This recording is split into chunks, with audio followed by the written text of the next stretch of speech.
ಕುಸಿದು ಬಿದ್ದ ಕಾಳಿ ನದಿಗೆ ಅಡ್ಡಲಾಗಿ ಕಟ್ಟಿದ್ದ ಸೇತುವೆ ಮಧ್ಯರಾತ್ರಿ 2-3 ಕಡೆ ಸೇತುವೆ ಕುಸಿದು ಬಿದ್ದಿದೆ. ಕುಸಿದು ಬಿದ್ದ ಕಾಳಿ ನದಿಗೆ ಅಡ್ಡಲಾಗಿ ಕಟ್ಟಿದ್ದ ಸೇತುವೆ ಕುಸಿದು ಬಿದ್ದಿದೆ. ಮಧ್ಯರಾತ್ರಿ 2-3 ಕಡೆ ಸೇತುವೆ ಕುಸಿದು ಬಿದ್ದಿದೆ. ಇನ್ನು ಕಾರವಾರದ ಕೋಡಿಭಾಗ್ನಲ್ಲಿರುವ ಸೇತುವೆ ಇದು 2-3 ಕಡೆ ಮಧ್ಯರಾತ್ರಿಯಲ್ಲಿ ಕುಸಿದು ಬಿದ್ದಿದೆ. ಇನ್ನು ರಾಷ್ಟ್ರೀಯ ಹೆದ್ದಾರಿ 66ರಲ್ಲಿ ಸೇತುವೆಯನ್ನು ನಿರ್ಮಾಣ ಮಾಡಲಾಗಿತ್ತು. ಕಾರವಾರ ಗೋವಾ ನಡುವಿನ ಹೆದ್ದಾರಿಯಲ್ಲಿ ಸೇತುವೆ ಕುಸಿದು ಬಿದ್ದಿದೆ. ಇನ್ನು ಸುಮಾರು 50 ವರ್ಷ ಹಳೆಯದಾದ ಸೇತುವೆ ಇದು. ಮಧ್ಯರಾತ್ರಿ 2-3 ಕಡೆ ಕುಸಿದು ಬಿದ್ದಿದೆ. ಇನ್ನು ಸೇತುವೆ ಕೆಳಗೆ ಟ್ರಕ್ ಕೂಡ ಬಿದ್ದಿದೆ. ಚಾಲಕನನ್ನು ಈಗಾಗಲೇ ಪೊಲೀಸರು ರಕ್ಷಣೆ ಮಾಡಿದ್ದಾರೆ. ನದಿಗೆ ನಿರ್ಮಿಸಿರುವ ಹೊಸ ಸೇತುವೆಯಲ್ಲಿ ಸಂಚಾರಕ್ಕೆ ಅನುವನ್ನು ಕೂಡ ಮಾಡಿಕೊಡಲಾಗಿದೆ.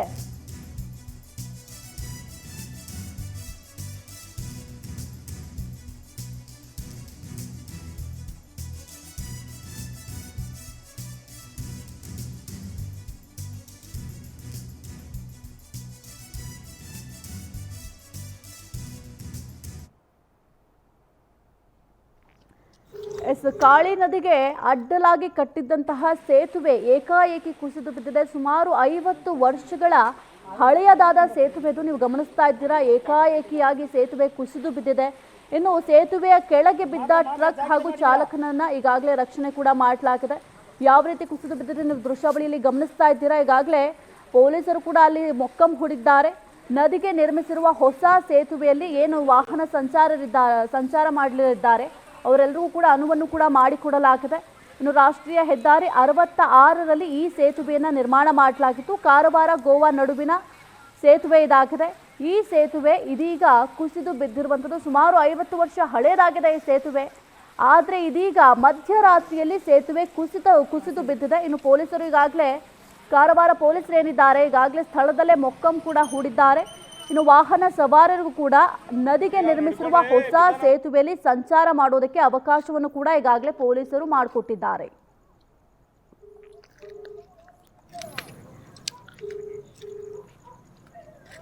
ಈ ಕುರಿತು ಹೆಚ್ಚಿನ ಮಾಹಿತಿ ನೀಡ್ತಾರೆ ನಮ್ಮ ಪ್ರತಿನಿಧಿ ಉದಯ್ ಬರ್ಗಿ. ಉದಯ್, ಸುಮಾರು 50 ವರ್ಷ ಹಳೆಯದಾದ ಸೇತುವೆ ಈಗ ಏಕಾಏಕಿ ಕುಸಿದು ಬಿದ್ದಿದೆ. ಯಾರಿಗೂ ಏನೂ ತೊಂದರೆ ಆಗಿಲ್ವಾ? ವಾಹನ ಸಂಚಾರರಿಗೆ ಯಾವ ರೀತಿ ವ್ಯವಸ್ಥೆಯನ್ನ ಮಾಡಿಕೊಟ್ಟಿದ್ದಾರೆ? ಯಾವಾಗ ಈ ಸೇತುವೆ ಕುಸಿದು ಬಿತ್ತು ಅಂತ? ಸಾಹಿತ್ಯ ಏನು ಉತ್ತರ ಕನ್ನಡ ಜಿಲ್ಲೆಯ ಸಾಕಷ್ಟು ಮಳೆ ಆಗ್ತಾ ಇದೆ. ಇದು ಪ್ರಮುಖವಾಗಿ ಏನು ಕಾಳಿ ನದಿಗೆ ಅಡ್ಡಲಾಗಿ ಕಟ್ಟಿರ್ತಕ್ಕಂತ ಸೇತುವೆ ಸುಮಾರು 50 ವರ್ಷಗಳ ಹಿಂದೆ ನಿರ್ಮಾಣವಾಗಿತ್ತು. 1983ರಲ್ಲಿ ಈ ಸೇತುವೆಯನ್ನ ನಿರ್ಮಾಣ ಮಾಡಲಾಗಿತ್ತು. ಈ ಸೇತುವೆ ಸಾಕಷ್ಟು ಪ್ರಸಿದ್ಧಿಗಳನ್ನ ಕೂಡ ಹೊಂದಿತ್ತು. ಯಾಕಂತಂದ್ರೆ ಈ ಸೇತುವೆ ಏನು ನದಿ ಮತ್ತು ಸಮುದ್ರದ ಸಂಗಮದ ಬಹಳ ಹತ್ತಿರದಲ್ಲಿ ಇರ್ತಕ್ಕಂಥ ಸೇತುವೆ. ಹೀಗಾಗಿ ಸಾಕಷ್ಟು ಜನ ಇಲ್ಲಿನ ವ್ಯೂ ಪಾಯಿಂಟ್ ಅನ್ನು ನೋಡೋದಕ್ಕಾಗಿ ಬರ್ತಾ ಇದ್ರು, ಪ್ರವಾಸಿಗರು ಬರ್ತಾ ಇದ್ರು. ಈ ಸೇತುವೆಯಲ್ಲಿ ಸಾಕಷ್ಟು ಸಿನಿಮಾಗಳು ಕೂಡ ನಿರ್ಮಾಣವಾಗಿತ್ತು. ಆದ್ರೆ ಏಕಾಏಕಿಯಾಗಿ ಇದು ತಡರಾತ್ರಿ ಸುಮಾರು 1:50 ಹೊತ್ತಲ್ಲಿ ಈ ಸೇತುವೆ ಕುಸಿದು ಬಿದ್ದಿದೆ. ಏನು ಗೋವಾ ಕಡೆಯಿಂದ ಕಾರವಾರ ಕಡೆ ಬರ್ತಾ ಇದ್ದಂತ ಕೇರಳ ಮೂಲದ ಚಾಲಕ ಏನು ಲಾರಿ ಒಂದು ಹೋಗ್ತಾ ಇತ್ತು. ಈ ಸಂದರ್ಭದಲ್ಲಿ ಆ ಲಾರಿ ಏನು ನದಿಯಲ್ಲಿ ಮುಳುಗಡೆಯಾಗಿದೆ. ನಂತರದಲ್ಲಿ ಲಾರಿಯ ಚಾಲಕ ಮುಳುಗಡೆ ನಂತರದಲ್ಲಿ ಲಾರಿಯ ಕ್ಯಾಬಿನ್ ಮೇಲ್ಗಡೆ ಹತ್ಕೊಂಡು ಏನು ತನ್ನ ಜೀವವನ್ನ ರಕ್ಷಿಸ್ಕೊಂಡಿದೆ. ತಾವೀಗ ವಿಜುವಲ್ ಅಲ್ಲಿ ಗಮನಿಸ್ತಾ ಇರ್ಬೋದು. ಆ ವಿಜುವಲ್ ನ ಮೇನು ಲಾರಿಯ ಕ್ಯಾಬಿನ್ ಮೇಲಿರ್ತಕ್ಕಂತ ಏನು ಚಾಲಕನನ್ನ ರಾಧಾ ಕೃಷ್ಣ ಸ್ವಾಮಿ ಅಂತ ಹೇಳುವಂತ ಚಾಲಕ ಈತನನ್ನ ಅಲ್ಲಿಯ ಸ್ಥಳೀಯ ಮೀನುಗಾರರು ಮತ್ತು ಪೊಲೀಸರು ಸೇರಿಕೊಂಡು ಆ ಚಾಲಕನನ್ನ ರಕ್ಷಣೆ ಮಾಡಿ ದೋಣಿಯ ಮೂಲಕ ದಡಕ್ಕೆ ತಂದರೆ ಏನು ನದಿಯ ದಡದ ಹತ್ತಿರದಲ್ಲಿ ಇದು ಕುಸಿದಿರುವಂತದ್ದು.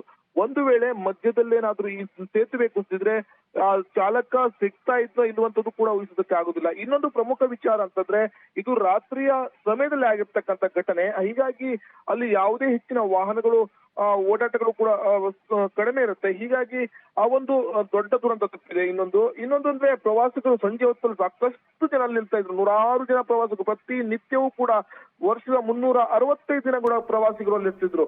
ಸ್ಥಳೀಯರಾಗಿರ್ಬಹುದು, ಹಾಗೆ ಹೆದ್ದಾರಿಯಲ್ಲಿ ಓಡಾಡುವಂತ ಪ್ರಯಾಣಿಕರು ಎಲ್ಲರೂ ಕೂಡ ಅಲ್ಲಿ ನಿಂತು ಹೋಗ್ತಾ ಇದ್ರು. ಹೀಗಾಗಿ ಬಹುದೊಡ್ಡ ದುರಂತ ಒಂದು ತಪ್ಪಿದೆ ಅಂತ ಹೇಳ್ಬೋದು. ಆದ್ರೆ ಸಾಕಷ್ಟು ಹಳೆಯ ಆಗಿರ್ತಕ್ಕಂಥ ಸಾಕಷ್ಟು ಇತಿಹಾಸವನ್ನು ಹೊಂದಿರ್ತಕ್ಕಂಥ ಈ ಸೇತುವೆ ಈಗ ಕುಸಿದು ಬಿದ್ದಿದೆ. ಈಗಾಗಲೇ ಏನು ಪಕ್ಕದಲ್ಲಿ IRB ಕಂಪನಿ ಏನು ಚತುಷ್ಪಥ ಹೆದ್ದಾರಿ ನಿರ್ಮಾಣ ಮಾಡಿತ್ತು. ಆ ಸಂದರ್ಭದಲ್ಲಿ ಇನ್ನೊಂದು ಪಕ್ಕದಲ್ಲಿ ಒಂದು ಸೇತುವೆಯನ್ನ ನಿರ್ಮಾಣ ಮಾಡಲಾಯಿತು. ಅಲ್ಲಿ ಹಿಂದಿನಿಂದಲೂ ಕೂಡ ವಾಹನ ಸಂಚಾರ ಇತ್ತು. ಈಗ ಏನು ದ್ವಿಮುಖ ಸಂಚಾರವಿದ್ದಂತ ವಾಹನ ಸಂಚಾರವನ್ನ ಈಗ ಏಕಮುಖ ಸಂಚಾರವನ್ನ ಮಾಡಲಾಗಿದೆ.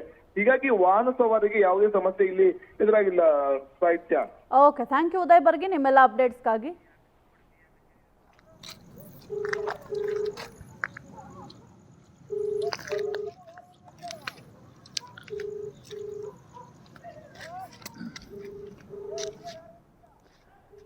ಕಾಳಿ ನದಿಗೆ ಅಡ್ಡಲಾಗಿ ಕಟ್ಟಿದ್ದಂತಹ ಸೇತುವೆ ಕುಸಿದು ಬಿದ್ದಿದೆ. ಸಾಕಷ್ಟು ಪ್ರಸಿದ್ಧಿಯನ್ನು ಕೂಡ ಈ ಸೇತುವೆ ಒಳಗೊಂಡಿತ್ತು. ಯಾಕಂದ್ರೆ ಪ್ರವಾಸಿಗರು ಕೂಡ ಈ ದೃಶ್ಯವನ್ನ ಅಂದ್ರೆ ಅಲ್ಲಿಂದ ಕಾಣುವ ವ್ಯೂ ಅನ್ನ ನೋಡೋದಕ್ಕೆ ಸಾಕಷ್ಟು ಜನ ಪ್ರವಾಸಿಗರು ಕೂಡ ಬರ್ತಾ ಇದ್ರು. ಏನಾದರೂ ಬೆಳಗಿನ ಹೊತ್ತಿನಲ್ಲಿ ಈ ಘಟನೆ ಏನಾದರೂ ಸಂಭವಿಸಿದ್ರೆ ಸಾಕಷ್ಟು ಅಪಾಯ ಕೂಡ ಸಂಭವಿಸ್ತಾ ಇತ್ತು. ಅದೃಷ್ಟವಶಾತ್ ಯಾರಿಗೂ ಕೂಡ ಯಾವುದೇ ರೀತಿಯ ತೊಂದರೆ ಕೂಡ ಆಗಿಲ್ಲ. ಇನ್ನು ರಾಷ್ಟ್ರೀಯ ಹೆದ್ದಾರಿ 66ರಲ್ಲಿ ಈ ಸೇತುವೆಯನ್ನು ನಿರ್ಮಾಣ ಮಾಡಲಾಗಿತ್ತು. ಈಗಾಗಲೇ ಕಾರವಾರ ಪೊಲೀಸರು ಏನಿದ್ದಾರೆ ಎಲ್ಲರೂ ಕೂಡ ಸ್ಥಳದಲ್ಲೇ ಮೊಕ್ಕಂ ಕೂಡ ಹೂಡಿದ್ದಾರೆ. ವಾಹನ ಸವಾರರಿಗೂ ಕೂಡ ಯಾವುದೇ ರೀತಿಯ ತೊಂದರೆ ಇಲ್ಲ. ಯಾಕೆಂದ್ರೆ ಅವ್ರಿಗೂ ಕೂಡ ಪರ್ಯಾಯ ಮಾರ್ಗವನ್ನು ಕೂಡ ಸೂಚನೆ ನೀಡಲಾಗಿದೆ.